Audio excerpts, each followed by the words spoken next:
What's up? It's Ben from WODprep, and welcome to video 2 of our 3-part video series of how to get strong for CrossFit. If you haven't seen video 1 yet, I'm going to make sure to link it down below. In video 1, quick recap, I talked about all the elements of strength for the sport of fitness. It comes down to things like, of course, yes, gymnastics skills. You have to have a certain level of strength to be good at high volume kipping patterns. It comes down to things like relative strength, which is your ability to do movements relative to your body weight. So think strict pull-ups, strict handstand push-ups, strict dips, strict ring muscle-ups, things like that.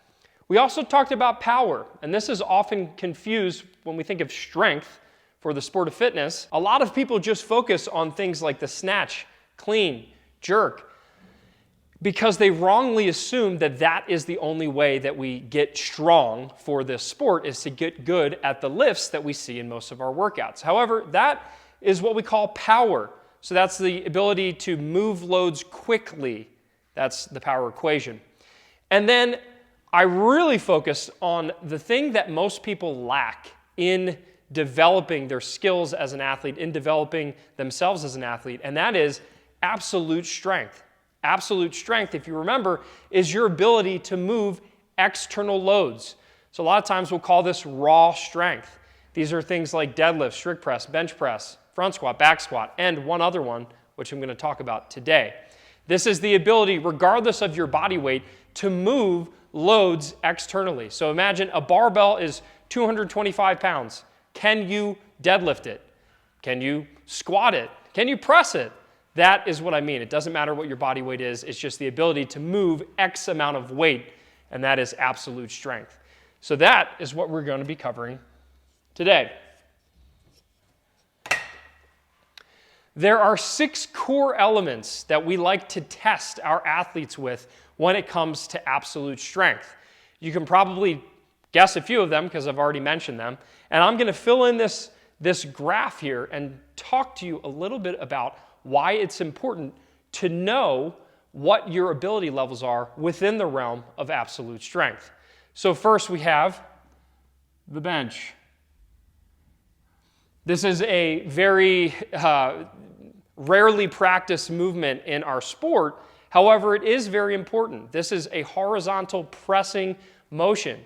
If you are strong at bench press, all of these things, remember, carry over into the higher skill modalities. So we have absolute strength. If I'm strong with my bench press, chances are, unless I weigh a ton, I'm going to be really good at strict dips. So all of these things play into other movements. Next we have deadlift, pulling from the floor, vertical pull, whatever you want to call it. If you can deadlift a house, if you can deadlift tons and tons of weight, then chances are your power clean is going to be really strong, right? Because I can move a lot of weight, and then if I can move a lot of weight quickly from the floor, then maybe that power clean is going to be easy. We have things like front squat. So the front squat is going to play into, obviously we do front squats a lot of times in Metcons, but that's going to also make you better at doing things like cleans. If you have a strong deadlift and a strong front squat, then chances are you're going to have a very powerful clean, because that's a deadlift, that vertical pull into that squatting pattern. Next we have back squat. Back squat, very similar to front squat, but they are 2 separate movements, because that front squat requires a lot of mobility, a certain body positioning that's harder and more challenging for most people than things like back squat. So that's why we test both of them. Obviously, if you're really good at back squatting, you're going to have the absolute strength to do things like overhead squats. If it doesn't make your legs tired because you're really strong with back squats, then the only thing you need to worry about is having that stability and that mobility overhead. Next, we have a strict press. So the strict press is that vertical pressing motion, vertical push.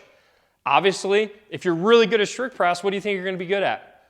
Things like push press, push jerk, maybe split jerk, handstand push-ups, strict handstand push-ups. There's a very high correlation to your ability to strict press a lot of weight and potentially your ability to do strict handstand push-ups. But remember, things like strict handstand push-ups fall into the relative strength department.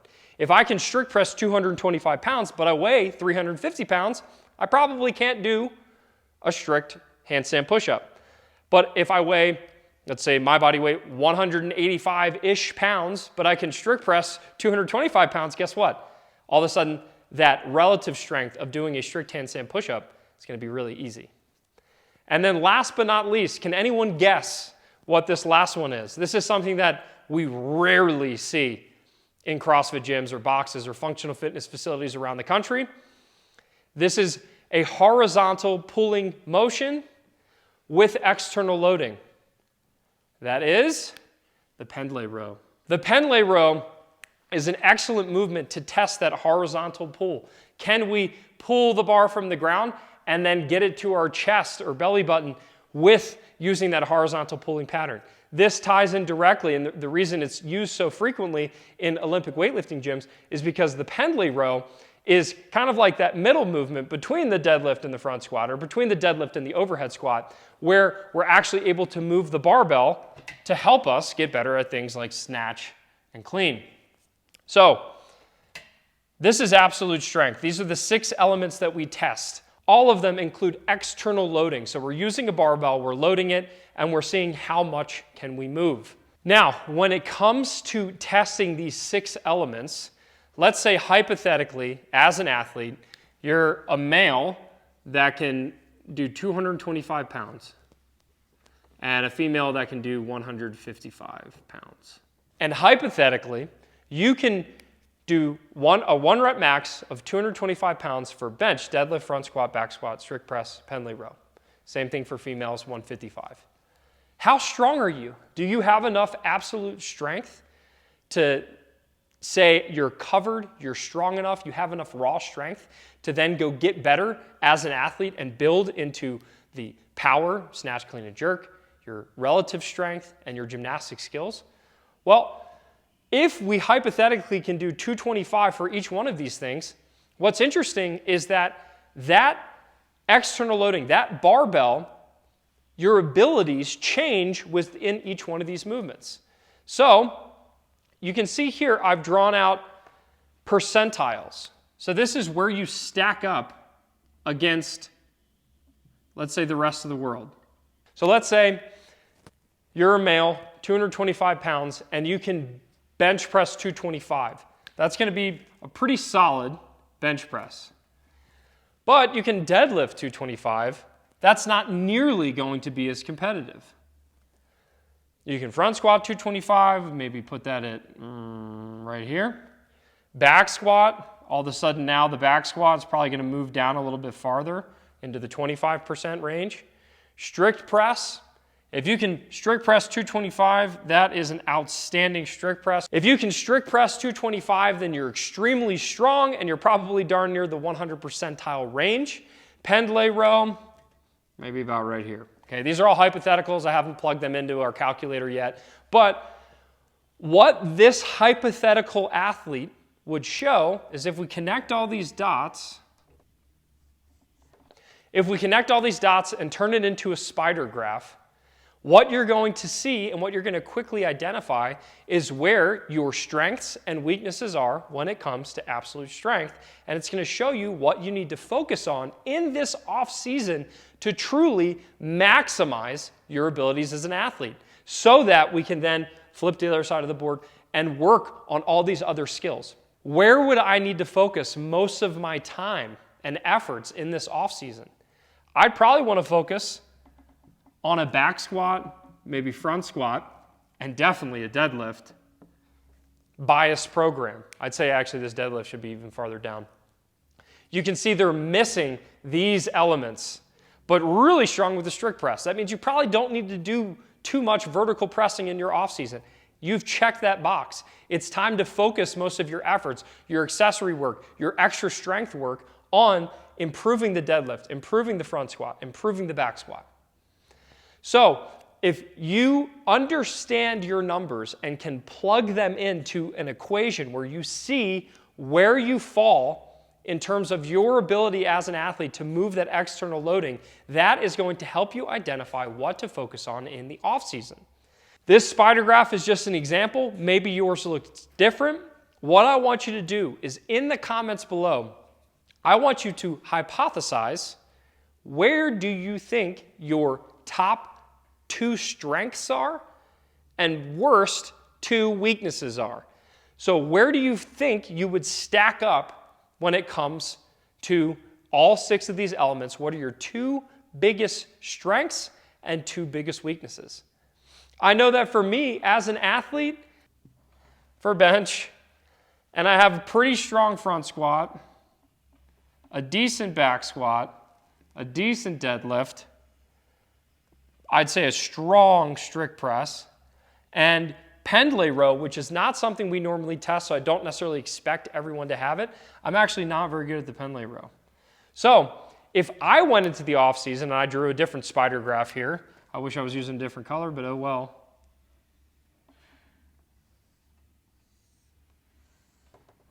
That's me.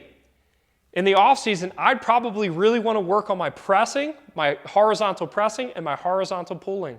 I want to work on the Pendlay Row on the bench to help bump that out so that my spider graph looks balanced. That's what we're looking for here, is to find balance. Yes, you're going to naturally have much bigger strengths and weaknesses, but if you want to improve as an athlete, if I attack my weaknesses and maybe bump these out to here, then all of a sudden you can see that spider graph, I'm a much more balanced athlete, and it's going to help me fill in a lot of holes in my game. It's probably going to make my clean a lot stronger. It's definitely going to help me not fatigue on things like high volume ring muscle ups, because that strong bench is going to help me improve, because that's normally where I fail. When I'm doing muscle ups, I can vertical pull all day long. I can kip, I can get above the rings, but every single time my chest is what fails me, that dip strength. If I improve my bench, it's going to carry over into so many other aspects. So again, in the comments below, hypothetically, where do you think you stack up here? I don't necessarily care about the percentages, because that's what we're going to talk about in the next video, is exactly how to figure out where you stack up relative to the rest of the field. Because when it comes to being an athlete, it's not necessarily just about your performance, it's also about how does your performance stack up against others. So in the next video, I'm going to talk about something that we have really special at WODprep that will show you exactly where you stack up percentile range against thousands, I think hundreds of thousands of other data points for people of the same sex and the same weight as you. And when we do that, then we can get a much clearer picture on where our weaknesses and where our strengths lie. So again, in the comments, what are the 2 biggest strengths you think you have? And what are the 2 biggest weaknesses you think you have? And why? Give me a little explanation. I'm going to be in the comments providing insights, answering questions, giving you a thumbs up. I will read every single comment and I will reply. I hope that this makes sense. If you have any other additional questions about absolute strength, we might cover it in the next video, but feel free to leave them in the comments below. In the next video, I'm going to talk about how to test and identify where you stack up, including identifying what percentile you're in when it comes to people of your same sex and weight. And I'm also going to talk about how to follow and how to use a program that biases these weaknesses. So like I mentioned, it's really important. If I was going into an off-season program, which I am right now, I would want to highly bias bench and Pendlay Row. Yeah, I'd want to work on all these things, but if I can work on Pendlay Row and bench, that's going to help me become a more well-rounded athlete. And in the next video, I'm going to talk about exactly what you can do and how to do it to improve your 2 biggest weaknesses and also improve all of these strengths so that your absolute strength can help you turn in to a well-rounded athlete that not only can move external loads, but you can move yourself, move a barbell with high skill, and do gymnastic skills because you have absolute or raw strength. I will see you in the next video. I look forward to reading your comments. The next video will be released in the next couple days. Stay tuned, and I will see you there.